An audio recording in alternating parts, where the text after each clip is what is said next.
नमस्कार दोस्तों। कल अपन ने निजी विद्यालयों में निःशुल्क प्रवेश को अच्छे से पढ़ा था। आज अपना अगला पॉइंट है आरटी 2011 की नियमावली। इसमें कहीं कोई दिक्कत नहीं है, लेकिन 2009 वाला एक्ट पढ़ने के बाद रूल और धाराओं में कंफ्यूज हो जाता है। जैसे धारा 21 में एसएमसी है, तो वहीं रूल के अंदर की चर्चा करें तो वो रूल 3 के अंदर दे रखा है एसएमसी का जिक्र। तो ऐसे कंफ्यूज वाली स्थिति है, और जब भी कंफ्यूज वाली स्थिति हो वहाँ पे अपन मेन चीज़ें याद कर लेना तो अपना काम बन जाएगा। क्योंकि यहाँ से यदि कॉन्फिडेंस लो होता है तो फिर और चैप्टर होते हैं उन पे भी वो प्रभाव दिखाते हैं। तो अपन को आरटी 2011 को मेन जो चीज़ें हैं, मेन जैसे अध्यायों के नाम याद कर लिए, कब लागू हुआ ये बात कर लिए, या फिर कोई मेन कोई नियम है, मोटे मोटे नियम है वो अपन ने देख लिए तो अपना काम है निकल जाएगा। बाकी और जो चैप्टर हैं उनमें अपन अच्छा कर सकते हैं। तो आइए डिस्कस करें। देखो, सबसे पहले पिछली साल एक प्रश्न तो ये पूछा था सिंपल सा कि आरटी 2011 की नियमावली में कितने अध्याय हैं और कितने रूल हैं। तो याद रखना है 10 अध्याय और 29 रूल। और एक प्रश्न लेवल 2 में ये पूछा था कि आरटी 2011 जो है वो मेन एक्ट की कौन सी धारा का परिणाम है। तो याद रखना है 2009 की धारा 38 में राज्यों को आरटी को अपनाने के लिए निर्देश दिए गए हैं कि आप अपने इस राज्य में अपनाने के लिए अपने अकॉर्डिंग इसमें रूल बना सकते हैं। तो उसी रूल को, नियमावली को अपन डिस्कस कर रहे हैं। ये एक एक्ट नहीं है, ये केवल एक नियमावली है राज्य के लिए। तो मैं आपको याद करवा देता हूँ, क्योंकि मुझे लगता है इस बार अध्याय का नाम पूछेंगे तो सारे अध्याय याद नहीं करके 5-6 अध्याय इंपॉर्टेंट है उनके नाम आपको याद रखने हैं। तो देखो, अध्याय में लिखा हूँ अध्याय 1, 2, 3, 4, 5, 6 और 7। 8वां, 9वां, 10वां ये अध्याय इंपॉर्टेंट नहीं है। अगर इनके नाम आपके याद हैं तो आपका काम बन जाएगा। पहला अध्याय भी हटा दो, इंपॉर्टेंट नहीं है। पहले इनके नियम में थोड़े से याद करा देता हूँ। देखो, ज़्यादातर में आपको डबल करके चलना है। जैसे तीसरा अध्याय है तो 3 का डबल कर दो 6। नियम नंबर 6 इसमें है, जिसमें विशेष प्रशिक्षण बच्चों को दिया जाना चाहिए। ऐसी चर्चा करके जो अपन आगे देख लेंगे। इसी के साथ देखो 5 दे रखा है, 5 को ऐसे हमेशा याद रखना है, 5 का डबल करना है और वो इसमें नियम है। छठा जो अध्याय है उसको हमेशा ऐसे याद करना है, 6 से 16, 6, 16, 6, 16, 6, 16। आपको तो एक महीने ही याद रखना है, 6, 16 काम बन जाएगा। यानी 16 नियम छठे अध्याय से स्टार्ट हो रहे हैं। और 7 वाले में याद रखना है 7, 2, 7, 2, 2 बार देना है। 7, 7 2 बार देना है। इसका मतलब इसमें 2 नियम हैं, नियम 22 और नियम 23। याद ऐसे रखना है, 7, 2 कितनी बार दो, 2 बार दो। और 7 कौन देता है राज्य के अंदर? RSCERT। RSCERT ये राज्य की प्रमुख संस्था है जिसका उल्लेख नियम नंबर 22 में दे रखी है। और बच्चे की जो पूर्णता प्रमाण पत्र है, एलिमेंट्री एजुकेशन है, वो बच्चे के पूर्णता प्रमाण पत्र बच्चे को देना है, उसका जिक्र नियम नंबर 23 में है। अब मेरे ख्याल से नियम सारे आपके याद हो गए, बाकी के नियम याद करने की जरूरत नहीं है। अब इस नियम को अपन पूरा कर लेते हैं। देखो, यहाँ 10 दे रखा है, नीचे वाले में 16 से स्टार्ट हो रहा है। इसका मतलब 10 से लेके 15 तक का जिक्र अध्याय 5 में है। नीचे 7वें अध्याय में 22 से स्टार्ट हो रहा है। इसका मतलब छठे अध्याय में 16 से 21 की चर्चा होगी। तीसरे अध्याय में छठा ही नियम है। इसका मतलब चौथे अध्याय 7, 8 और 9। 10 वाला तो 5वें में। इसी के साथ दूसरा जो अध्याय है उसमें तीसरी, चौथा और 5वां नियम दे रखा है। बस नियम कंप्लीट। अब अपन को इन अध्यायों के नाम आपको याद करने हैं। तो सबसे पहले देखो, आपके अध्याय के नाम क्या क्या हैं ये तो आपको पता होगा। जैसे एक अध्याय का नाम है एसएमसी, भले ही आपको ये पता नहीं है कि कौन से अध्याय का नाम है, लेकिन ये तो पता है कि एक अध्याय का नाम एसएमसी है। एक अध्याय का नाम आपको पता है आरटीई है। और एक अध्याय का नाम है school, school and teacher, school and teacher ये अध्याय का नाम है। और एक अध्याय का नाम है टीचर, केवल शिक्षक, TEACHER टीचर। और एक अध्याय का नाम है आपका उत्तरदायित्व, केवल उत्तरदायित्व शब्द याद रखो, उत्तरदायित्व। स्थानीय एवं राज्य प्राधिकारी के उत्तरदायित्व दे रखे हैं, वो आपके इसमें हैं। और एक अध्याय का लास्ट आपको याद रखना है पाठ्यचर्या, पाठ्यचर्या, पाठ्यचर्या एलिमेंट्री एजुकेशन को पूरा करना, ये अध्याय है।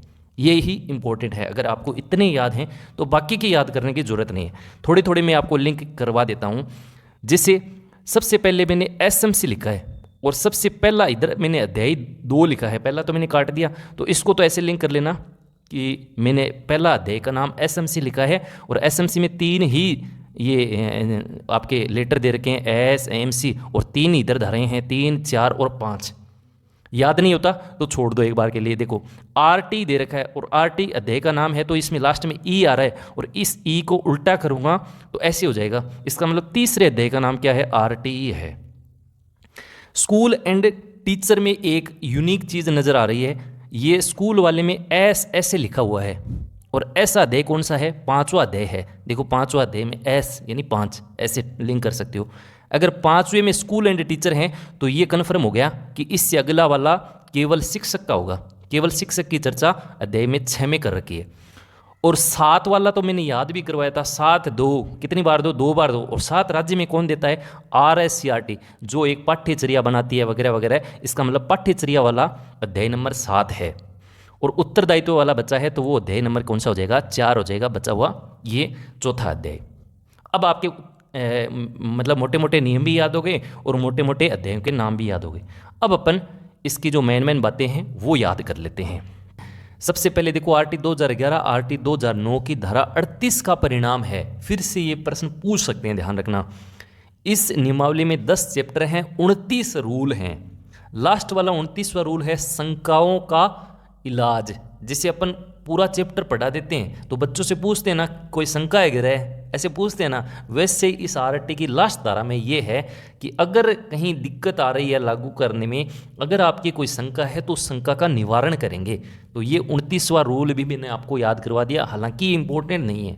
इसके बाद देखो राजस्थान निःशुल्क एवं अनिवार्य बाल शिक्षा का अधिकार नियमावली है। ये 2011 इंपॉर्टेंट है, याद रखना, क्योंकि ये नियमावली जारी हुई थी 2011 29 मार्च को। ये इंपॉर्टेंट है। मेन एक्ट जो है वो भी मैं आपको दिखाऊंगा ताकि चीज़ें आपकी याद रह जाएं। राजपत्र में इसका प्रकाशन एक दिन बाद हुआ, जो मेरे ख्याल से इंपॉर्टेंट नहीं है। और राजस्थान में ये लागू हुआ 1 अप्रैल 2011। 2011 में भी एक है अप्रैल का महीना है। 29 को तो ये नियमावली जारी हुई मार्च के दिन, तो अप्रैल ही आएगा मार्च के बाद। तो 1 अप्रैल 2011 से ये राजस्थान में लागू हुआ। ये 2 जो डेट हैं वो आप याद रखिएगा।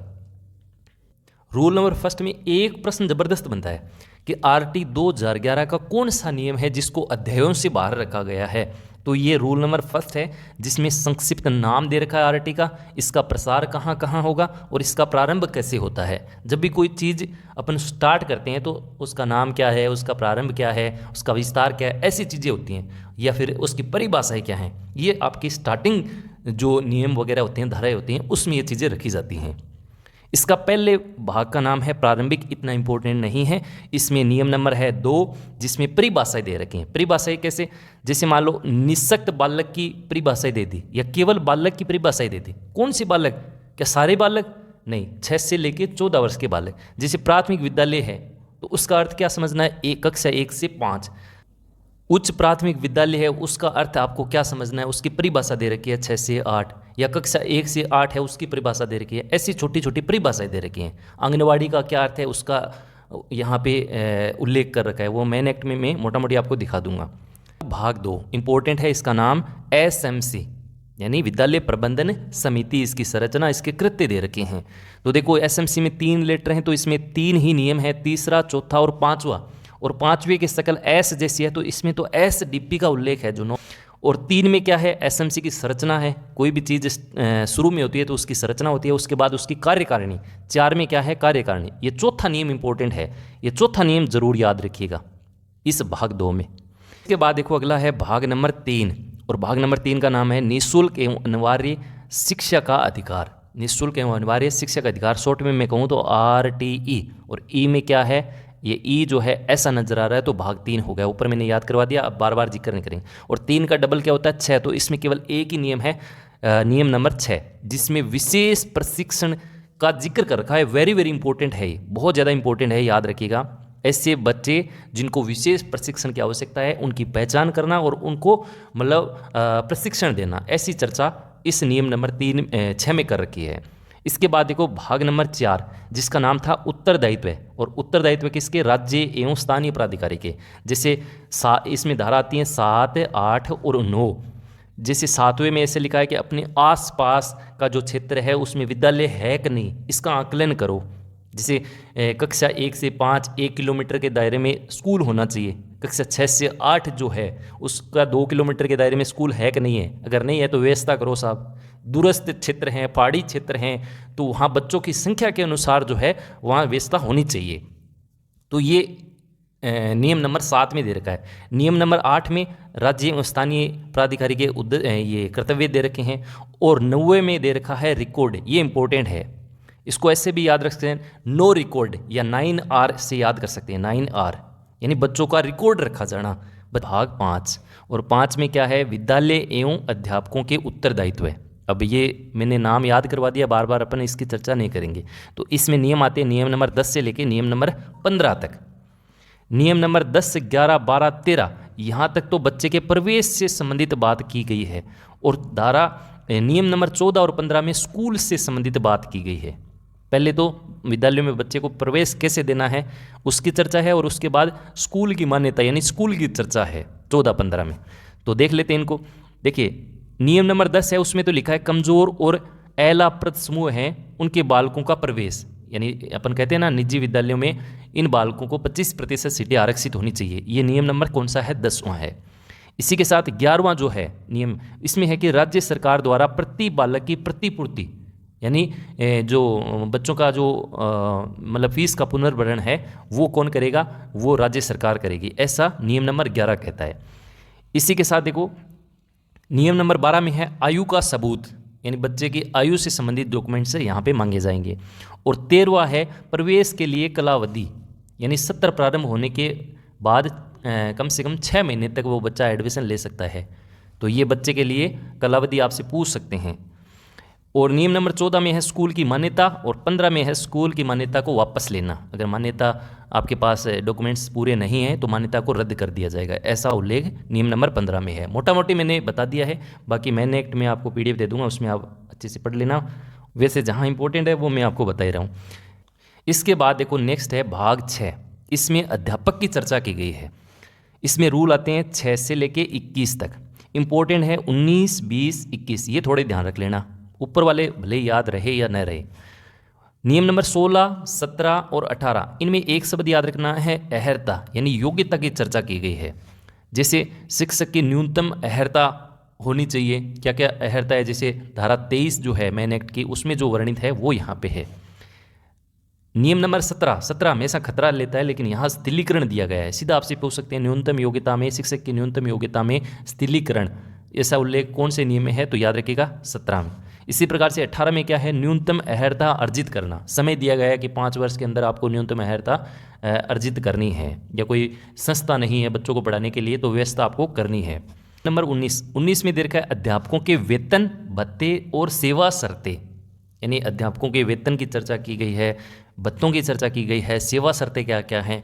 और मैंने ट्रिक लिखा है कि अच्छा वेतन 19 साल बाद, यानी आप जैसे टीचर लग जाते हो 19 साल बाद देखो आपकी वेतन वगैरह, आपकी रेपुटेशन, आपका व्यवहार, है ना। तो 19 साल बाद वेतन की चर्चा, वेतन अच्छा हो जाएगा, बहुत अच्छा हो जाएगा, और मतलब बहुत ही अच्छा हो जाएगा। ऐसे थोड़ा सा ट्रिक से याद कर सकते हो। इसके बाद देखो नियम नंबर 20, इसको मैंने T20 लिखा है। T20 आप मैथ्स देखते होंगे, तो टी से टीचर के दायित्व दे रखे हैं 20 नियम में, तो T20 ऐसे याद रख सकते हो। और नियम नंबर 21 में है छात्र शिक्षक अनुपात, तो इसको 2:1 से यहाँ पे याद कर सकते हो। छात्र शिक्षक अनुपात जैसे लेवल 1 में 30:1 होता है, लेवल 2 में 35:1 होता है, लेकिन लेवल 1 में 200 से अधिक बालक हों तो अनुपात बदल जाता है, 1:40 हो जाता है। तो ऐसी छोटी छोटी जानकारी अपन मेन एक्ट जो होगा उसमें पढ़ेंगे, लेकिन आपको सिर्फ इतना ही याद रखना है। इसके बाद देखो सबसे इंपॉर्टेंट मेरी नज़र में 7वां अध्याय, इसका नाम है पाठ्यचर्या एवं एलिमेंट्री एजुकेशन को पूरा करना। एलिमेंट्री एजुकेशन का मतलब है कक्षा 1 से लेके कक्षा 8 तक पूर्णता प्रमाण पत्र बच्चे को देना। तो 7-2-2 यानी 7 देना है, और 7 कौन देता है, राज्य में शैक्षिक प्राधिकारी कौन सी संस्था है, RSCRT, तो ये इंपॉर्टेंट है, आपसे पूछ सकते हैं। और 23 में है प्रमाण पत्र देना। इसके बाद देखो भाग 8, भाग 9 और भाग 10। 10वां भाग तो इंपॉर्टेंट नहीं है, इसमें तो केवल एक ही धारा है 10वें में, 29वीं धारा, जिसमें मैंने बताया था शंकाओं का निवारण। इसके बाद देखो भाग 8, इसमें शिकायत का निवारण है, मतलब शिकायत की जहां चर्चा आ जाए वहां भाग 8 समझना है। पहले अध्यापकों की शिकायतों का निवारण होगा, और उसके बाद बालक या माता पिता की शिकायत का निवारण का उल्लेख है। इसका मतलब धारा 24 में अध्यापकों की शिकायत और नियम 25 में क्या हो जाएगा, बालकों की या माता पिता की शिकायत का निवारण। अब देखो धारा और नियम मिक्स हो रहे हैं बोलने में, आप समझदार हैं, समझ सकते हैं ऐसी चीज़ों को। चलिए इसके बाद देखो भाग 9, बाल अधिकारों का संरक्षण। बाल अधिकारों का संरक्षण ये थोड़ा सा आपसे पूछ सकते हैं, जैसे 26 में दे रखा है राज्य बाल अधिकार संरक्षण आयोग दे रखा है, बच्चे से संबंधित आयोग है, उसकी चर्चा करके आ रखी, इतना डेथ में नहीं पूछेंगे।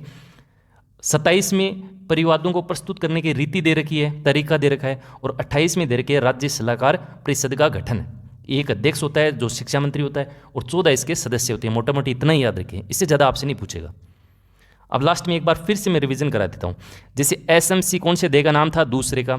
आरटी कौन से देगा नाम था, तीसरे का। स्कूल एंड टीचर कौन से देगा नाम था, पांचवे का। मोटा मोटी टीचर कौन से का था, छठे देगा नाम। पाठ्यचर्या कौन से देगा नाम था, सातवें का। और नियम नंबर मैंने आपको ऊपर याद ही करवा दिए थे। जैसे 3 का डबल करना है तो इसमें 6 हो जाएगा, 5 का डबल करना है तो यहाँ 10 से स्टार्ट हो जाएगा। 6 को हमेशा 16 से याद रखो, 6 16 6 16। और 7वें अध्याय में हमेशा 7 2 7 2 ऐसे लिखना है तो 2 2 यानी 22 23। इधर वाले इंपॉर्टेंट है नहीं। 10वें अध्याय में 29वां नियम दे रखा है, 9वें अध्याय में बाल संरक्षण वाले और एक राज्य परिषद है और एक रीति दे रखा है, तो ये 3 नियम इसमें डाल रखे हैं। और 8वें अध्याय में 2 नियम है, शिकायतों का उल्लेख कर रखा है। पहले अध्यापक की शिकायत होगी और उसके बाद बच्चे या माता पिता की शिकायत 24-25 में। तो ये अपन ने आरटी 2011 को अच्छे से डिस्कस कर लिया है। अब कुछ इंपॉर्टेंट पॉइंट हैं जो आपको वन लाइनर के रूप में सीधे फैक्ट के तौर पे याद रखने हैं। हालांकि 2009 वाला एक्ट पढ़ेंगे उसमें अपन इसको बहुत अच्छे ढंग से पढ़ेंगे। जैसे राजस्थान की एसएमसी में लास्ट तक आपको याद ये रख के जाना है कि इसके कार्यकारिणी में कुल सदस्य संख्या 16 है। कितनी है, 16 है। मिनिमम 50% महिलाएं होनी चाहिए। अभिभावकों की संख्या कितनी होनी चाहिए, 3/4 या 75%। और संख्या में पूछ ले तो याद रखना है 11। और इन 11 में भी यदि महिलाएं की संख्या पूछे तो याद रखिएगा 6। कितना होता है, 6। इसी के साथ मिनिमम 1 बैठक प्रति माह होनी चाहिए, और वो बैठक होती है अमावस्या को। ये भी डाटा पूछ लिया है। बैठक की गणपूर्ति कितनी होती है, तो 1/3 होती है। इसके बाद देखो इस एसएमसी का जो सचिव होता है कार्यकारिणी का, वो कौन होता है, संस्था प्रधान होता है। इसको सै से याद कर लो, सै से सचिव, सै से संस्था प्रधान। संस्था प्रधान कौन होता है, प्रधानाध्यापक। का अध्यक्ष कौन होता है और उपाध्यक्ष कौन होता है, तो वो होते हैं अभिभावकों में से। ऐसे अध्यक्ष ऐसे अभिभावक, ऐसे याद कर सकते हो। कार्यकाल इसका 2 वर्ष होता है। बच्चे की प्रगति की रिपोर्ट करना, मिड डे मील है आदि पर फोकस करना, और भी स्कूल से जुड़ी अन्य बच्चे से संबंधित जो उसके डेवलपमेंट को बढ़ाने के लिए कारगर हो, इस पर चर्चा करना, ये एसएमसी का मुख्य कार्य होता है। इसके बाद देखो एसडीपी, ये क्या होती है, 3 वर्षीय योजना होती है जो 3 वार्षिक उप योजनाओं में बंटी होती है। पिछली बार प्रश्न भी आया था कि स्कूल डेवलपमेंट जो प्रोग्राम होता है उसका क्या कार्य होता है, तो याद रखिएगा कक्षावार नामांकन पर ध्यान देना। ये सारे बिंदु आपकी 2011 वाला मेन एक्ट है उसमें लिखे हुए हैं। अतिरिक्त अध्यापकों की यदि नीड है तो उस पर ध्यान आकर्षित करना। अतिरिक्त कोई भौतिक आवश्यकता है, कोई स्कूल का कोई कमरा बनाना है, इस पर ध्यान आकर्षित करना, या फिर अतिरिक्त वित्तीय आवश्यकता पर भी ध्यान आकर्षित करना। ये सारी चीज़ें एसडीपी प्रोजेक्ट के होते हैं। इसके बाद देखो कुछ इंपॉर्टेंट पॉइंट आपसे पूछ सकते हैं। जैसे प्रारंभिक शिक्षा का अर्थ पूछे तो कक्षा 1 से 8 आपको मानना है। प्राथमिक शिक्षा कक्षा 1 से 5 और दायरा इसका कितना होता है, 1 किलोमीटर। उच्च प्राथमिक स्तर कक्षा 6 से 8 और दायरा इसका होता है 2 किलोमीटर। प्राथमिक स्तर का जो अनुपात होता है छात्र शिक्षक वो 30:1 होता है, और लेवल 2 के लिए होता है 35:1। वो अपन मैन एक्ट में पढ़ लेंगे वैसे। और प्राथमिक में कार्य दिवस और घंटे पूछे तो 800 घंटे और कार्य दिवस होते हैं 200। और वैसे ही लेवल 2 में पूछे तो 1000 घंटे और 220 दिन। विशेष प्रशिक्षण, जैसे बच्चे को विशेष प्रशिक्षण देना है तो उसकी मिनिमम अवधि आपसे पूछ सकता है 3 माह है, और मैक्सिमम अवधि 2 वर्ष, ये आपसे पूछ सकता है। बालक को कक्षा में आयु के अनुरूप कक्षा में प्रवेश देना है। कैपिटेशन कोई फीस ले रहा है संस्था प्रधान तो फीस का 10 गुने का प्रावधान है, ये ध्यान रखना है। प्रवेश लॉटरी या लकी ड्रॉ से दिया जाएगा, लेकिन एक इसमें विशेष बात है, यदि कोई दिव्यांग निःशक्त अनाथ बालक है तो उसको प्राथमिकता दी जाएगी। बालक की प्रतिपूर्ति वे जो है वो वर्ष में 2 बार यानी 2 किस्तों में दिया जाता है, और इसका निर्धारण जो मॉनिटरिंग है वो बीईओ के समकक्ष से की जाती है। नियम नंबर 10 है, इसमें कमजोर और अलाभप्रद समूह को 25% सीटें निःशुल्क प्रवेश यहाँ पे दिया जाता है। और लास्ट है राज्य सलाहकार परिषद का गठन। इसमें एक अध्यक्ष होता है, 14 इसके सदस्य होते हैं। अध्यक्ष शिक्षा मंत्री होता है। इसमें मिनिमम महिलाएं 1/3 होती हैं। बाकी इसमें ज़्यादा इंपॉर्टेंट ये मुझे लगता नहीं कि इतना ज़्यादा महत्वपूर्ण है। गणपूर्ति 50% है। सदस्यों का कार्यकाल 2 वर्ष है। ये ज़्यादा आपसे नहीं पूछेंगे। तो ये अपना आरटी 2011 का मेन पॉइंट सारे मैंने नोट आपको करवा दिए हैं। अब एक बार इसके मेन एक्ट पे मैं ले चलता हूँ आपको। आपकी ओरिजिनल नियमावली का नोटिफिकेशन है, गजट नोटिफिकेशन, जिसमें आप साफ साफ अक्षरों में देखेंगे। यहाँ पे लिखा है, देखिए ये जो अधिसूचना है, ये जो नियमावली है वो 29 मार्च 2011 को जारी हुई थी, और प्रकाशन इसका 30 मार्च 2011 को हुआ। इसके बाद देखो ये धारा 38 का परिणाम है। ये मैंने शुरुआत में आपको बताया था, आरटी 2009 की धारा 38 का परिणाम है। पहला नियम में संक्षिप्त नाम दे रखे हैं, प्रसार इसका प्रारंभ दे रखा है।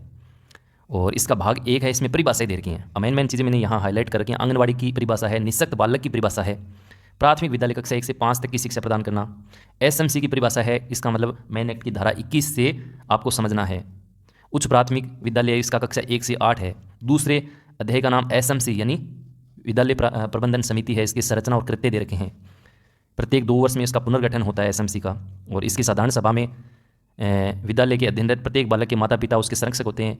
विद्यालय के समस्त अध्यापक होते हैं उसके साधारण सभा में। कार्यकारिणी इंपॉर्टेंट है, उसको मैंने हाईलाइट कर रखा है। मेन चीज़ों को ये देखिएगा।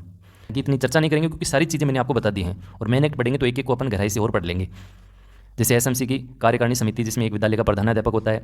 विद्यालय के अध्यापक में से भी एक अध्यापक लिया जाता है, जिसमें यदि महिला अध्यापक है तो वो बेस्ट है। निर्वाचित वार्ड का निर्वाचित व्यक्ति होता है। संरक्षक माता पिता जो होते हैं उनमें से ये संख्या होती है 11 यानी 3/4 11 सदस्य वो होते हैं। एक शिक्षा या विद्यालय का छात्र हो सकता है। कम से कम 50% महिलाएं होनी आवश्यक जरूरी हैं। इसके बाद SC/ST का भी उल्लेख कर रखा है। माता पिता सदस्यों में से एक अध्यक्ष और एक उपाध्यक्ष का निर्वाचन करेगी। और प्रधानाध्यापक जो होगा वो इसके पदेन सदस्य सचिव होगा। कार्यकारिणी प्रत्येक माह में एक बार अपनी बैठकें जो है वो करेगी और वो बैठक होती है अमावस्या को। गणपूर्ति दे रखी है। ये सारी मैंने हाईलाइट कर रखी हैं। जैसे पिछले साल यहाँ से प्रश्न पूछा था, विद्यालय विकास योजना जो 3 वर्षीय योजना होती है और 3 इसमें वार्षिक उप योजनाओं में बंटी होती है। ये प्रश्न ग्रेड 3 में आया था। इसमें ये सारे इसके कार्य दे रखे हैं। कक्षावार नामांकन पर ध्यान आकर्षित करना, वर्षवार अतिरिक्त वित्तीय आवश्यकता, ये सारे इसके STP के कार्य होते हैं। और ये भाग 3 दे रखा है, विशेष प्रशिक्षण नियम नंबर 6 में। तो ये PDF में आपको शेयर कर दूंगा ताकि आपका समय बच जाए। वैसे जो मैंने बताया है वो इंपॉर्टेंट है। लास्ट टाइम इतना ही आपको पढ़ के जाना है। अब भारी भरकम सारी चीज़ें एक एक खंगालना वो इतना समय नहीं है। तो आज के इस वीडियो में इतना ही। वीडियो अच्छा लगे तो वीडियो को लाइक करिएगा, शेयर करिएगा, अपना वैल्यूएबल कमेंट जरूर करिएगा, जिससे आप पता रहे कि हम जो क्लासें लेके आ रहे हैं वो वास्तव में आपके लिए उपयोगी हैं। Thank you so much. Have a nice day.